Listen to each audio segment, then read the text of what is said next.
saw them empowered to sing. I mean, certainly I know Rich back there wanted me to sing, but my wife knows a lot better. I definitely can't sing or dance or any of those things. But, you know, to be empowered, to sing in fear, and you see all of them together, and no one's looking at them like, oh man, you sing terribly, or whatever. You know, it's just a wonderful song. I'm sure everyone have heard that song before. It's a Coldplay song, Grammy Award winning song, so it's not just their original material. So hopefully that encapsulates our presentation. We'll move it along to John. And one word that you see and feel there is the notion of a spark, that energy. And even watching it, you kind of have goosebumps. It was the motion. That's really what motivation is. It's that catalyst, that something special, that impetus, that driving force that propels us to attain goals, large goals and small goals. But it's kind of amorphous. How do we define motivation? We know it when we feel it. We kind of can taste it, but we can't fully define it. But the reality of it is, a lot of it is manufactured in our heads. And those students were motivated, certainly by their professors, Bill said, by each other there, by that synergy, but the catalyst came within. And we're going to talk more about that today, because each inside, every one of us, we have that spark to make marvelous things happen. So typically that spark happens, let's say, New Year's Eve, when you come up with your New Year's resolution. And so, you know, when you talk about insanity, that's Phil's workout. And, you know, so it could be losing weight. It could be improving your health. It could be stop smoking. It could be to complete a project at home that your spouse is bugging you with to get completed. Or even at work. It's that project that no one's really asking for, but it's hanging over your head. You're like, oh man, I really got to get this thing done. It could be going back to school, you know, to pursuing a degree or a certificate. It could be looking for a new career. Or, you know, where a lot of this leads to is enhancing relationships. So not just with your spouse, it could be with your children. It could be with your coworkers. It could be with your friends. And a lot of times we get too busy. We get a little too busy, certainly with social media. It makes things a lot easier. Certainly with text messages, it makes it a lot easier where you think you are connected. But it's that quality time, that personal relationship. Somewhat you're able to hopefully push yourself to get yourself motivated to do that. And so we were curious. I mean, I know this was a quick list that I just put together, but what are some of your goals that maybe I missed? Bella, I know you have some. How many do you want? Oh, that's great. Travel more. Excellent. Excellent. I know my wife, that's one of the things that we try to do every year, to travel. And it's like, oh, I can't do it at work. I can't get away for a week. Can't get away for a long weekend. But you want to get motivated to do that. So, great. Okay, and there are challenges, so that's the reality. If this was simple, we would all be motivated 24/7.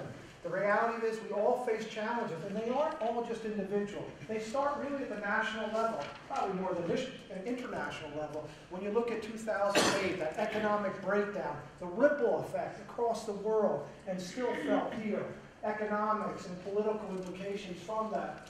Locally with SUNY and with the campus, we have budget implications. Your supervisor, there's so much studies when you think about it. We spend approximately 8 hours a day with our supervisor, whereas with our families, waking hours, it might be 4 hours a day. So that individual can have an enormous impact on our own motivation, and it's significant, as well as our coworkers. So they play a central role in all this, and we can't ignore them even when we're focusing on the self. And individually, as Bill said, time and attention is the greatest challenge now in the 21st century. There's such a plethora of information. It's overwhelming. Just click go online for 2 minutes, you can get lost. And at the end of the day, you can say, what did I do? I mean, yeah, some of it might have been interesting, but I went off on all these tangents, and I never came back to what I was really looking for to begin with. So that is critical. And then the one in the middle that we're going to go into a little further, the notion of self-doubt. Even those who have the highest of self-esteem, you know, positive self-esteem, feel good about themselves, that doubt seeps in there, and it can creep, and it can be insidious and have such a profound impact, debilitating, to bring even the best and brightest to a point where they feel they can't make a contribution. That is significant. I go back to those wonderful children there. That doubt was removed. They felt that they were singing on Broadway. They felt that energy, that confidence. And we all need that, not just for our own personal goals, but also to make synergistically the college a better place. So it has this great effect. So when you think about challenges, and again, for the sake of time here, think in your own mind for a moment. What are the challenges I face? Not so much to attaining my goal, but to becoming motivated to attain the goal. Because they are there. They're enormous. We'll go to the next one. And, as John said, I mean, when I teach my course, my entrepreneurship course, I mean, these things resonate with that. Certainly starting a business. Hey, do I need my steady job? Do I have what it takes? Or it gets into the self-doubt. Do I have even the time to do something part-time? It all creeps in. And so hopefully the spark does resonate to the presentation. Great new book that just came out, and I can't wait actually to read it, but The Tyranny of the Urgent, the notion everything today is a matter of urgency, and if we don't, the sky is going to fall, and we hear all these fiscal cliffs and everything, and believe me, they have serious ramifications, but everything can't be a crisis, because guess what, if everything's a crisis, nothing's important. And we get caught up in that. Your boss, I need it today, I need it now, I need this. You know, you get a call from one office, you know, an emergency, they want something, and you realize when you step back, it's really not an emergency. It's just maybe the impatience of those individuals. And they make you feel as though if you don't do that, everything else is going to be lost. So what we have to do is recognize that we become part of this day-to-day routine.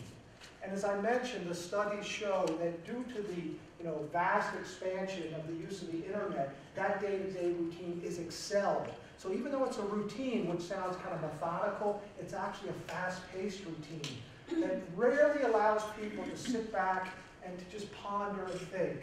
I always think of Rodin's masterpiece, The Thinker, the notion of just a quiet time where you can think. Doesn't mean 5 hours in a loft somewhere in the library. Maybe it's 2 minutes at your desk. But when you do take those moments, you're going to be more effective in everything else you do. So it's very important that we find that within our daily lives, to have that moment away from the tyranny of the urgent. And it takes a little courage to do that, because it's easy just to get caught up in this windmill rat race and just say, well, that's the way it is. So, some of the motivators. When you think of family, you think of your friends, certainly some stories and circumstances, and even competition. So when you think of family and friends, there could be positive things that happen or negative things that happen. When you think about family, maybe something happened. Maybe you knew somebody that, in, let's say, Sandy Hook, or you knew someone from Hurricane Sandy, and you're like, oh man, I got to realign my life. I got to get motivated on making a change, doing the right things. All right, so that could be the impetus. That could be some of the triggers. Your friends, maybe one of your friends, one of your colleagues, and they're getting a new job. You're like, oh man, how did you get the courage to do that? I'm gonna do that now. I'm gonna make that push to do it. Or if they went back to school, same reason. Someone to give you that little extra nudge, that little support that you were waiting for. Those are sometimes your motivators. But once again, this is individualized. It's self-motivation. It's a little bit different. Circumstances. One of the things I teach in my business class is desperation leads to inspiration.